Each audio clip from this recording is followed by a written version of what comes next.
क्या आपने किसी मकान, दुकान, प्रॉपर्टी, घर, गाड़ी किसी चीज़ के लिए लोन ले रखा है? क्या आप किसी चीज़ की ईएमआई किश्त भर रहे हैं? अगर हाँ, तो आपकी जेब अब ढीली होने वाली है, आपकी ये ईएमआई बढ़ने वाली है। क्यों, कैसे, कब से, ये सब समझेंगे। हमारे साथ शिशिर जी हैं जो हमारे बिजनेस टीम को लीड करते हैं, उनसे।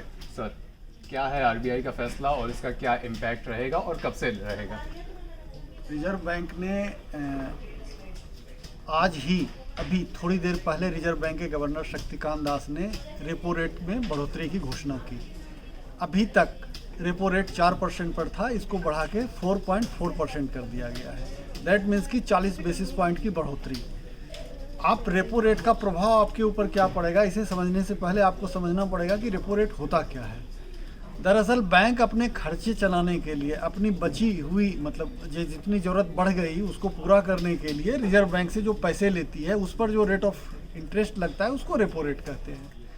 तो रेपो रेट महंगा होने का मतलब है कि आपका लोन महंगा हो जाएगा, ईएमआई महंगी हो जाएगी। अब बैंक यदि रेपो रेट को 0.4% जो बढ़ाया उसको यदि अक्षरशः लागू करते हैं तो आपकी ईएमआई में भी आपके ब्याज दर, ईएमआई पर जो ब्याज दर लग रहा है उसमें 0.4% की बढ़ोतरी हो जाएगी। जहाँ तक आपका सवाल है कि ये कब से लागू होगा, तो रिजर्व बैंक के गवर्नर ने स्पष्ट रूप से कहा कि ये तत्काल प्रभाव से ये फैसला लागू हो जाएगा।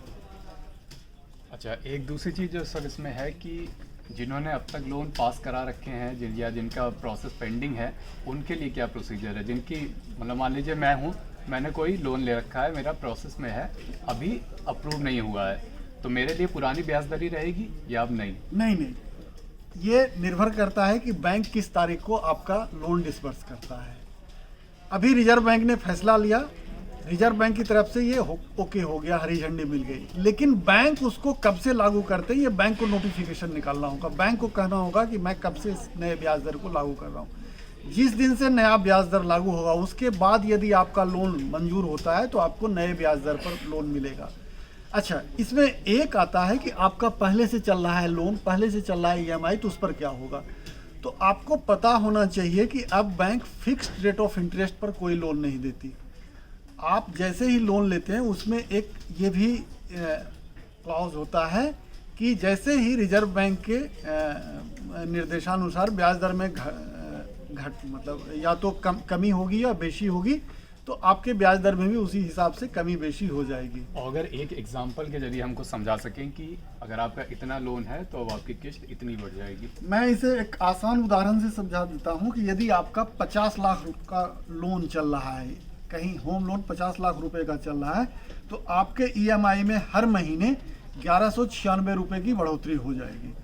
आप इसको ये भी समझ सकते हैं कि आपने 50 लाख रुपए का लोन 20 साल की अवधि के लिए लिया, तो अभी आपका मान लिया जाए लोन पर इंटरेस्ट रेट 6.7% है। यदि बैंक उसको अक्षरशः लागू करता है तो ये 6.7% से बढ़कर 7.1% हो जाएगी। तब आपको इस पर ईएमआई बढ़कर 39,066 रुपये हो जाएगी और आपके जेब से 1196 रुपये अतिरिक्त जाएंगे। जेब से अतिरिक्त पैसे जाएंगे, यानी आप भी अपने कैलकुलेटर निकाल लीजिए और जोड़ लीजिए कि आपकी ईएमआई कितनी महंगी होने वाली है। बाकी खबरें भी आप तक पहुंचाते रहेंगे। शुक्रिया।